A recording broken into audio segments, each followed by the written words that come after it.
In the vast, intricate tapestry of life that swathes our planet, there exists a world often overlooked, one that operates on a scale so minute, yet with consequences so profound, they can shape the course of entire ecosystems, and indeed human lives. It is a world of miniature marvels, of intricate designs and complex societies, but within this delicate realm, there also lies a hidden peril, a collection of creatures whose very existence is a masterclass in survival, often at the expense of others. They are small, yes, but their impact can be monumental, their methods of defense and predation honed over millennia to a lethal perfection. My name is Albert, and welcome to Unknown Facts. Today, we journey into this microscopic kingdom not to admire its beauty, but to confront its dangers. We will be looking at some of the most deadly insects on Earth, creatures whose stings, bites, and very presence can bring unimaginable pain, disease, and even death. These are not monsters of myth or legend. They are real, living organisms sharing our world, often closer than we might care to imagine. Their stories are a stark reminder that in nature, size is no true measure of power. Before we delve into this fascinating and frankly terrifying world, I invite you to join our community of explorers. If you find yourself captivated by the untold stories of our planet, please consider subscribing to the channel and giving this video a like. It helps us immensely to continue bringing these unknown facts to light. Now, prepare yourselves as we uncover the secrets of the world's most formidable insects. Deep within the humid rainforests of Central and South America, a creature patrols the forest floor with a deliberate, almost regal gait. It is the bullet ant, Paraponera clavata. Clad in a dark reddish-black exoskeleton, it seems unassuming, just another of the countless ants foraging amongst the leaf litter. But this insect carries a weapon of such extraordinary power that its reputation precedes it throughout the jungle. The source of this fearsome reputation is its sting. It is not merely a defense mechanism, it is an instrument of pure, unadulterated agony. Those unfortunate enough to experience it describe the sensation not as a sting, but as a gunshot. A searing, white-hot, throbbing pain that courses through the limb, relentless and unforgiving. It is a pain so intense that it can induce tremors, cold sweats, and a feeling of overwhelming paralysis in the afflicted area, leaving the victim utterly incapacitated. This is no fleeting discomfort. The agony from a single sting can persist, unabated for up to 24 hours. The venom contains a potent neurotoxin called ponerotoxin, which specifically targets the victim's nervous system, blocking synaptic transmission and causing this prolonged, excruciating experience. Dr. Justin Schmidt, an entomologist who bravely cataloged the pain of countless insect stings, placed the bullet ant at the very pinnacle of his pain index. He described it as pure, intense, brilliant pain, like walking over flaming charcoal with a 3-inch nail embedded in your heel. For the indigenous Satara Mao people of Brazil, this incredible pain is not something to be avoided, but to be embraced. It forms the centerpiece of their warrior initiation rites. Young men must thrust their hands into gloves woven with dozens of live, angry bullet ants.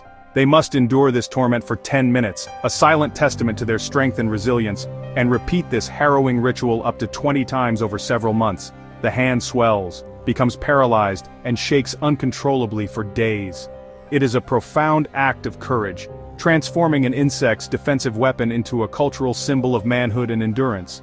A rite of passage forged in the crucible of nature's most intense pain. We now turn our attention from a creature whose danger is immediate and visceral, to one whose threat is insidious and far more widespread. It is an insect so common, its high-pitched whine a familiar if irritating sound on a warm evening. The mosquito. While a single bite is little more than a nuisance, this tiny, fragile-looking fly is, by a staggering margin, the deadliest animal on the planet for humankind. Its danger lies not in venom or brute force, but in what it carries within its slender body. The mosquito is the ultimate vector, a biological syringe that transmits a host of devastating diseases from one host to another. It is a silent assassin, responsible for hundreds of thousands of human deaths every single year, a toll that eclipses that of all sharks, snakes, and spiders combined. Of all the pathogens it transmits, malaria is perhaps the most notorious. Caused by a microscopic parasite, Plasmodium, it is injected into the bloodstream by the bite of an infected female Anopheles mosquito. Once inside, the parasites travel to the liver, multiply, and then invade red blood cells, leading to cycles of high fever, chills, and flu-like illness.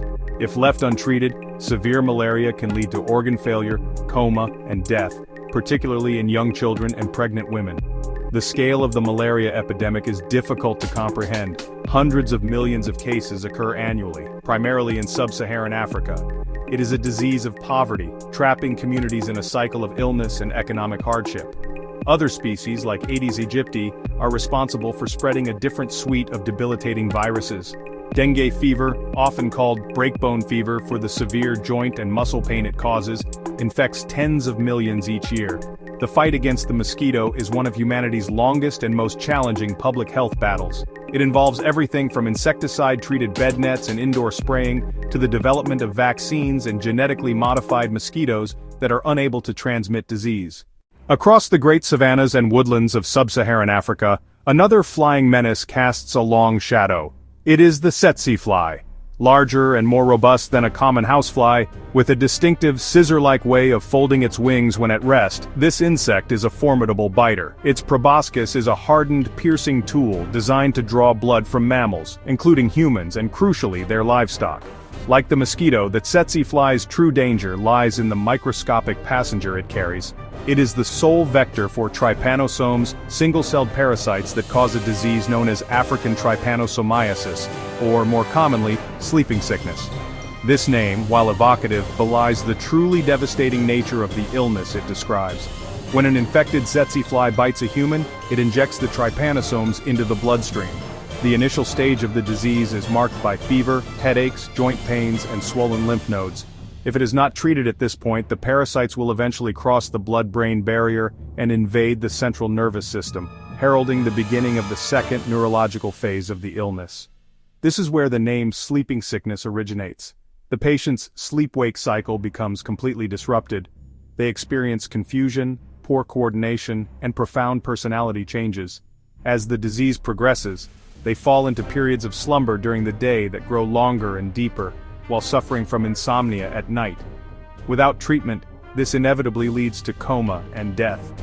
The tsetse fly's impact extends far beyond human health. It is also the vector for a related disease in cattle called nagana. This has created what is sometimes referred to as a tsetse belt across the continent, inadvertently acting as a guardian of the wilderness by protecting huge tracts of savanna and forest from overgrazing and agricultural conversion. In the Americas, from the southern United States down to the tip of Argentina, a nocturnal insect carries out its work under the cover of darkness. It belongs to a group known as the triatomine bugs, but it is more widely known by a deceptively gentle name, the kissing bug.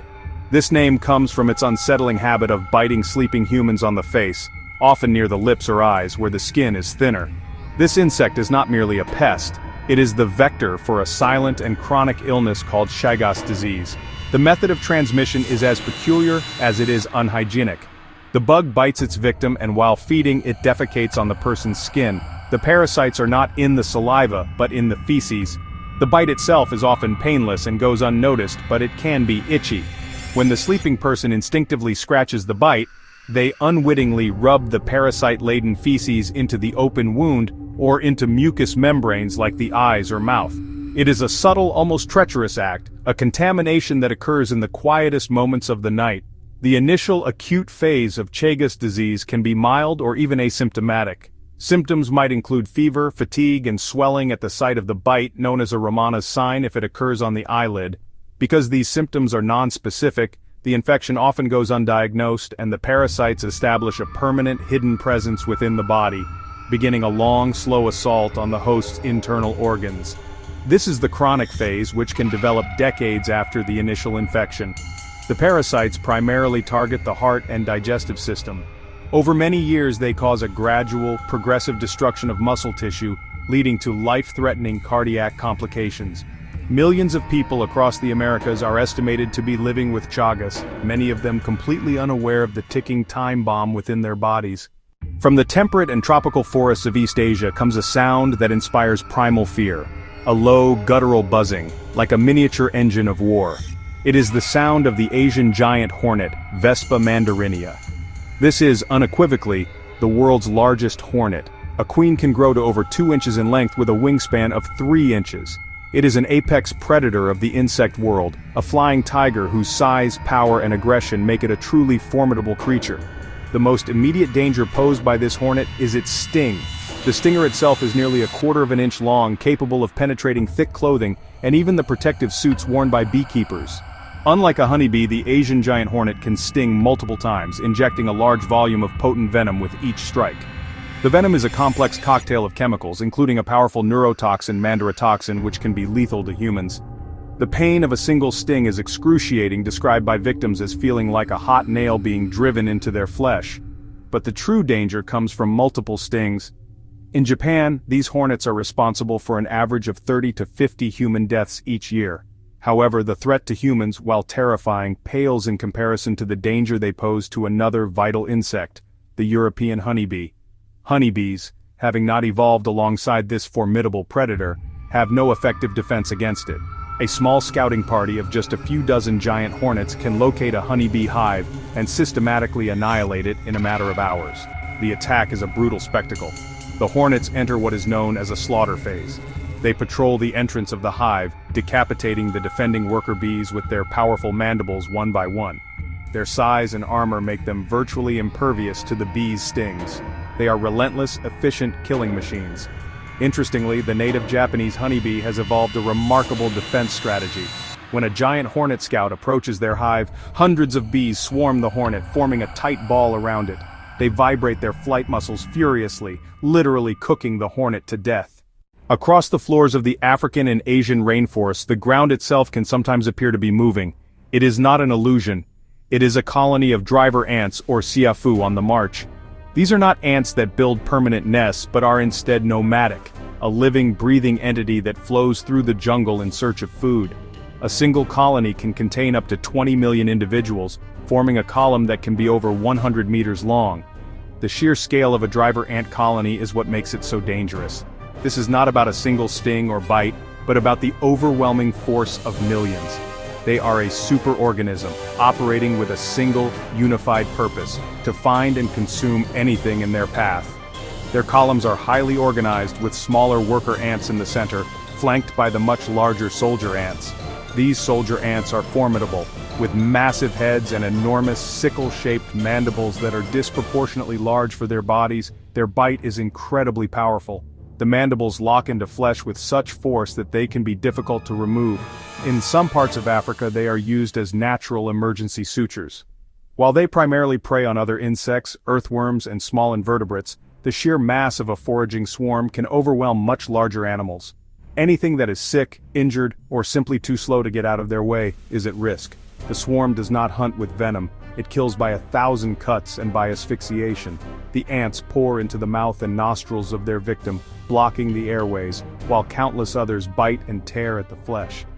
The sound of a swarm on the move, the rustling of millions of tiny feet and the clicking of mandibles, is a signal for all mobile life to flee.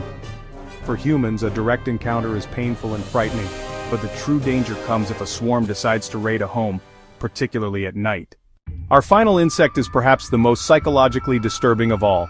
Its threat is not a swift sting or a sudden attack, but a slow, parasitic violation of the body. This is the human botfly, Dermatobia hominis, a creature that has evolved a truly insidious method of reproducing, using mammals, including humans, as unwilling incubators for its young. The adult botfly is a large, hairy fly that resembles a bumblebee. It is harmless in itself. It does not bite or sting. The horror lies in its reproductive strategy. The female botfly does not lay her eggs directly on a host. Instead, she captures another insect, typically a mosquito, and carefully glues her eggs to the abdomen of this carrier insect. When this carrier insect, this unwitting Trojan horse, lands on a warm-blooded animal to feed, the warmth of the host body triggers the botfly eggs to hatch almost instantly. The tiny larvae drop onto the skin and waste no time. They seek out a hair follicle, a tiny abrasion, or even the bite wound left by their carrier, and burrow headfirst into the subcutaneous tissue. Once beneath the skin, the larva begins to grow. It creates a small boil-like lesion with a tiny breathing hole or warble at the center, through which it pokes the tip of its abdomen to respire. For the next 5 to 10 weeks it will live and feed on the host's flesh, growing steadily larger, sometimes reaching the size of a thumb. The host can often feel the larva moving beneath their skin, a deeply unsettling and disturbing sensation. The psychological toll of knowing that a living creature is growing inside one's body is, for many, the worst part of the ordeal. It is a profound violation of personal space, a parasitic invasion of the most intimate kind. When the larva is fully mature, it works its way out of the hole it has created, a painful and often shocking process for the host. It then drops to the ground, burrows into the soil and pupates, eventually emerging as an adult fly to begin the grotesque cycle anew. We have journeyed through a world hidden in plain sight, a realm where size is no indicator of lethality. From the searing pain of the bullet ant to the silent parasitic intrusion of the botfly, these creatures showcase nature's astonishing and often terrifying ingenuity. They are not evil or malicious, they are simply survivors, armed with formidable tools honed by millions of years of evolution. Their stories are a powerful lesson in the complex and sometimes brutal realities of the natural world. The dangers they pose are a stark reminder of our own vulnerability. The mosquito, the tsetse fly, the kissing bug, these tiny insects have shaped human history, dictating where we can live, how we farm, and claiming countless lives through the diseases they carry. They demonstrate that the greatest threats often come not from the large and loud, but from the small, the silent, and the overlooked. Understanding them is not just a matter of morbid curiosity, it is crucial for our own health and survival. Our exploration of these deadly insects reveals a fundamental truth. We are part of a vast, interconnected web of life, and in this web, every creature has a role. While we may fear them, we must also acknowledge their place in the ecosystem. They challenge us to be more aware, more prepared, and more humble in our relationship with the planet. The world is filled with unknown facts and hidden wonders, but also with hidden dangers. And sometimes the most profound stories are told by the very smallest of creatures.